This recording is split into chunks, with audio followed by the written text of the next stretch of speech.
University students want the Higher Education Loans Board to release their funds to enable them sit exams next week. The students say delay in release of the funds could lock them out of the exams as they have failed to clear their fees on time.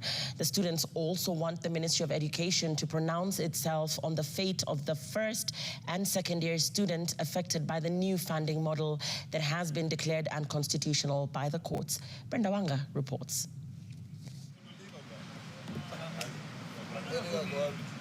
It's just a few days before university students sit exams they ought to have taken last semester, and many of them are unsure if they will indeed take the exams. Many of them are grappling with clearance of university fees and the uncertainty clouding their funding this semester in the wake of the scrapping of the new funding model. I've not paid fees and the exams are due by 20th, and as we all know, we cannot do exams without registering. So we are calling upon the HELB CEO to release the students' money so that we can continue with our studies. Also, our upkeep, many of the students are really suffering. They are hungry. They are just sleeping in their hostels. They are doing nothing because they have no money to use in their expenditure. The now defunct model has left second and first year students saddled with heavy loans. Some have altogether been unable to join university, while others forced to change courses. I said around 500 students in my faculty did not join school. This is because they were affected by the new funding model. I talked with the Dean of Students at my faculty, and she confirmed that around 500 students were unable to join the university.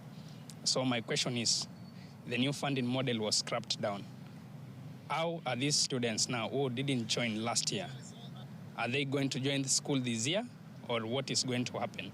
The students' concerns come as the government, through the CS Education, assured them that those enrolled under the unconstitutional new funding model would not be turned away from the university this semester, even as the government moves to remedy the situation.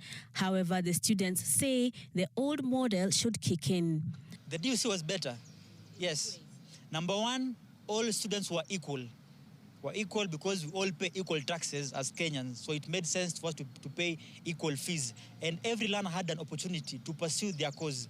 There were less cases of harambes, but since the NFM was introduced, every week you are added to a group of a harambe to changisha for a student who is joining campus. And most of those students who are being placed in those funny bands are from poor and needy backgrounds and cannot afford these fees. So if this is the problem when we are starting, what about 10 years, 15 years from now?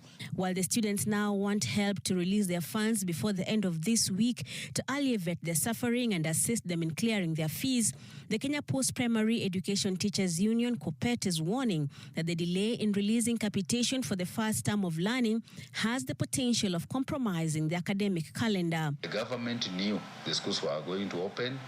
We had read somewhere that we had been assured by the permanent secretary that the funds are ready. Why the funds are yet to hit the account, nobody knows. COPET also faulted the government for failing to prepare adequately for the transition to grade 9, leaving thousands of learners without proper classrooms. Brenda Wanga, Citizen TV, Nairobi.